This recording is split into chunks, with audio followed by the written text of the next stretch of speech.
வணக்கம். இன்ட்ராடே ட்ரேடிங்கா இருக்கட்டும், இல்ல swing trading, short term, long term இந்த மாதிரி என்ன டைப் ஆஃப் ட்ரேடிங் ஆர் இன்வெஸ்ட்மெண்ட்ல நீங்க இருந்தாலும், டைம் ஃப்ரேம் சார்ட் நீங்க டெக்னிக்கலா ஃபோக்கஸ் பண்ணும்போது, நெறைய டைம் வந்து நமக்கு ஃபெயில் ஆகும். ஸ்டாப் லாஸ் ஹிட் ஆகும். ஸோ இந்த மாரி லாஸ் வரதுக்கு என்ன காரணம்?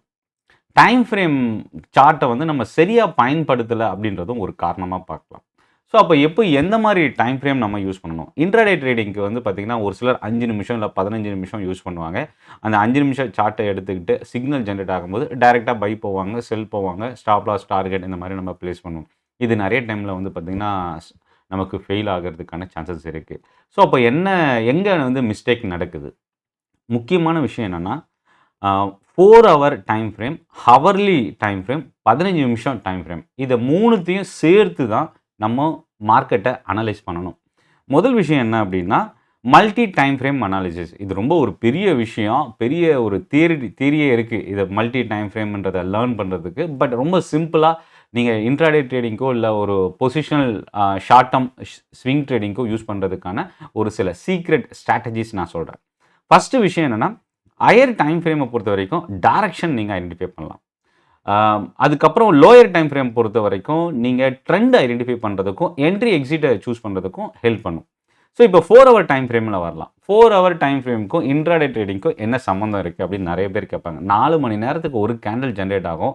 இத பொறுத்து நான் டே ட்ரேடிங் எப்படி அண்டர்ஸ்டாண்ட் பண்றது? ஆக்சுவலா 4 ஹவர் டைம் ஃப்ரேம பொறுத்தவரைக்கும் நீங்க டே ட்ரேடிங்ல பொசிஷன் என்டர் ஆகுறதுக்கோ நம்ம சூஸ் பண்றது கிடையாது.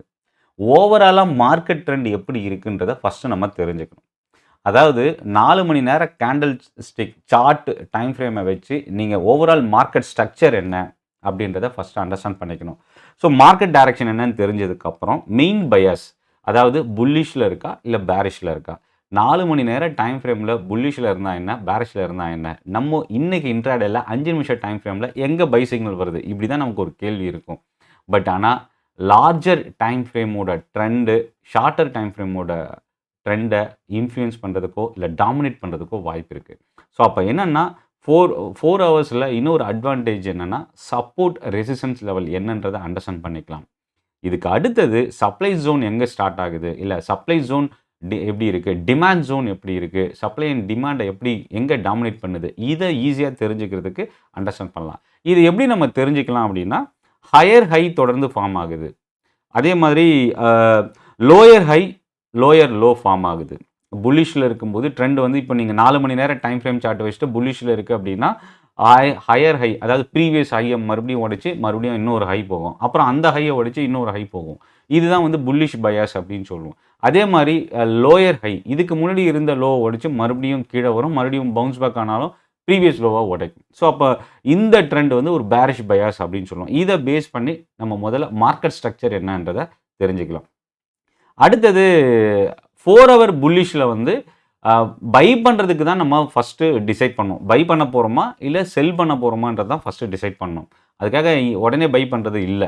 So first bullish bias, support resistance, demand and supply. இதுதான் 4 ஹவர்ஸ்ல. இதுக்கப்புறம் அது புல்லிஷ்னா புல்லிஷ் ஓகே. ஸோ புல்லிஷ்ல இருந்ததுன்னா நான் பை பண்ண போறேன்.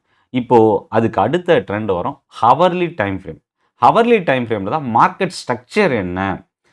பிரேக் ஆஃப் ஸ்ட்ரக்சர்ன்னு ஒண்ணு நடக்கலாம். இல்ல அதாவது ட்ரெண்ட் கன்டினியூவேஷன் நடக்கலாம். இல்ல ட்ரெண்ட் ரிவர்சல் நடக்கலாம். ஸோ அப்போ வந்து என்னன்னா, ஃபர்ஸ்ட்டு 2 விஷயம். ஒரு சிலர் என்ன பண்ணுவாங்கன்னா, 5 மினிட்ஸ் டைம் ஃப்ரேம்ல பிரேக் அவுட் ஆன உடனே பை பண்ணுவாங்க. உடனே அது என்ன ஆகும்னா, ஒரு புல் பேக் மாரி வந்துட்டு கீழ ஃபால் ஆக ஆரம்பிக்கும்.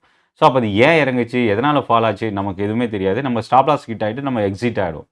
ஸோ அப்ப ஹவர்லி டைம் ஃப்ரேம்ல வந்து ஒரு பிரேக் அவுட் நடக்குதா? இல்ல பிரேக் அவுட் ஆகுற மாரி ஆயிட்டு ட்ரெண்ட் ரிவர்சல் ஆகுதா? இத நம்ம அண்டர்ஸ்டாண்ட் பண்ணணும். ஸோ அடுத்தது தான் 15 minutes time frame. Entry, exit, stop loss, target இந்த 4 விஷயத்த இந்த 15 நிமிஷம் டைம் ஃப்ரேம்ல தான் நம்ம அண்டர்ஸ்டாண்ட் பண்ணிக்க போறோம். என்ட்ரி கன்ஃபர்மேஷன் எடுக்கணும்.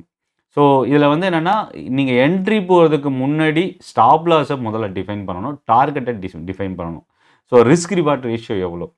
நீங்க ஸ்டாப் லாஸ் வந்து ஒரு ₹1000ல வைக்கிறீங்க. டார்கெட் 1500ல வைக்கிறீங்க.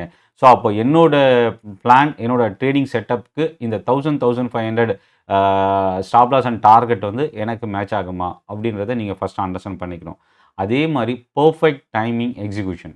இது ரொம்ப இம்பார்ட்டன்ட். என்ட்ரி தான் உங்களோட சக்சஸ ஃபர்ஸ்ட்டு எக்ஸிகியூஷனோட ஸ்டார்ட்டிங் பாயிண்ட் அப்படின்னு சொல்லலாம். ஸோ அப்போ அந்த என்ட்ரியை புல் பேக் நடக்குதான்றத பிரேக் அவுட்டில் நீங்கள் வெயிட் பண்ணி பார்க்கணும். 2வது சப்போர்ட் ஜோனுக்கு நியரில் வரும்போது நம்ம அந்த இடத்துல என்ட்ரியும் டார்கெட் ஸ்டாப் லாஸை நம்ம சூஸ் பண்ணலாம்.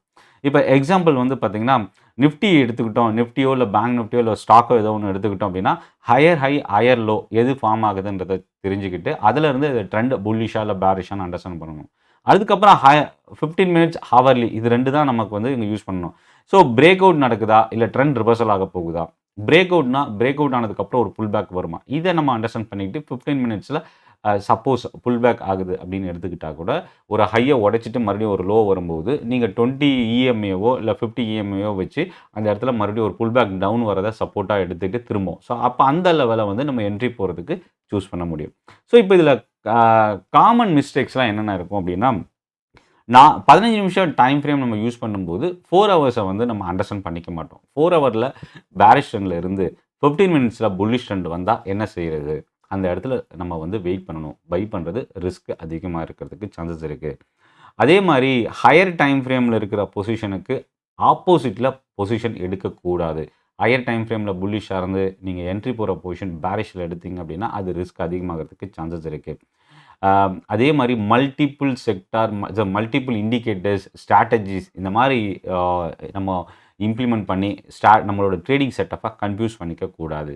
ஸோ இதுதான் வந்து என்னென்னா ரொம்ப சிம்பிளாக 3 டைம் ஃப்ரேம் ஃபேக்டர்ஸை வச்சு நீங்கள் என்ட்ரி அண்ட் எக்ஸிட் அது வந்து intraday, positional, short term or long term எதுக்கு வேணால் நீங்கள் யூஸ் பண்ணலாம்.